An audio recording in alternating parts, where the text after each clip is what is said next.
I just remember being heaps nervous. Never done anything like this. It was all new to me. I'm Ebony Boadu. This is Bars of Steel. Today we've got Kobie Dee in the booth. What's up? You ready? First of all, I was mad nervous, and you can probably see it. I didn't even know what to say. And she introduced me and stuff. I was heaps nervous. And actually, the jumper that I'm wearing, I had spilt something on the jumper that I was supposed to wear. I think I ran into Nookie out the front. I actually asked Nookie if I could use his jumper. So the jumper that you see in that was actually courtesy of Nookie.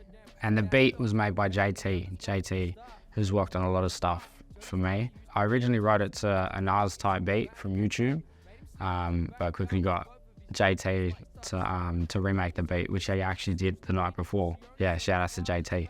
I look so young, and it was only like 3 years ago. Skin turned dark, yeah, she was bad in that growth. Made him sleep in the backyard with both of his dogs, and so we pray that he rest in peace. But we're just happy that he finally made it out of the streets. That's where it all started, really. I think I haven't watched that back in so long, and I wasn't sure if people were gonna like it. I wasn't sure how it was gonna be received. I think it was the first time that I experienced like people coming up to me in the street and like asking me, "Are you that kid from Bars of Steel?" And stuff like that. It took me a while to get used to, but it also gave me a lot of motivation to keep going, because it showed me like I can actually do something with this. Well, I started writing when I was about 10. I was living in Lexo down in South Maroubra. My mum was listening to Eazy-E. It just, something in me was just like, I can do this. I can rap. And at first it was definitely just stuff that I was not doing. Like I was 10 years old talking about selling drugs and all this stuff, because that was just the stuff that I was hearing, you know? And I remember showing my mum, as soon as I wrote my first rap, I went in to show my mum, and I think she was a bit surprised that I could actually rhyme and I could actually pull words together. But she was like, you got to stop swearing, you got to stop writing about the stuff that you're writing about, because it was a bit hectic for my age. And then yeah, from there, when I was about 14, I recorded my first ever song down at the Redfern Community Centre with Heaps Decent. Got to school that week, like a few days later, and one of my friends has showed me, he's like, "Oh, this is a mad song." I'm like, "How did you even get this on your phone?" He's like, "Such and such sent it."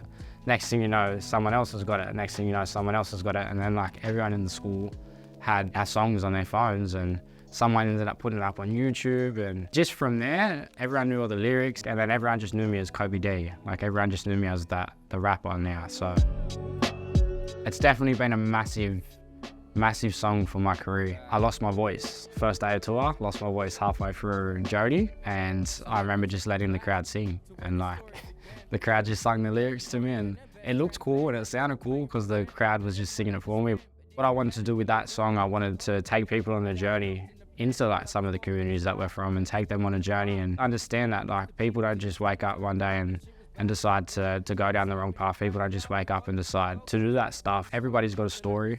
Everybody's got somewhere where they come from. Growing up as I guess an insecure kid and not feeling like I was good enough and all this, and then now I've got people telling me that I am, and people telling me that this song has helped them and stuff like that. It was hard for me to adjust to that kind of stuff, you know. But it's something that I've learned now. Like it's a way for me to connect with my fans, because music for me has helped me through so much times in my life. And my other storytelling track about a girl, it was just like Jody. This one was about 3 boys, this other one's about a young girl that had met an older man, fell into a relationship with drugs and domestic violence and all that kind of stuff, and then having young women reach out to me and tell me that they're going through that. You know, stuff like that, it shows like this is so much bigger than just the music. You know, that's why I speak about the things that I speak about, is because I want to help people, and I want my music to help people get through tough times. And that's why I'll continue telling these stories. I'll continue telling my story, because it's important.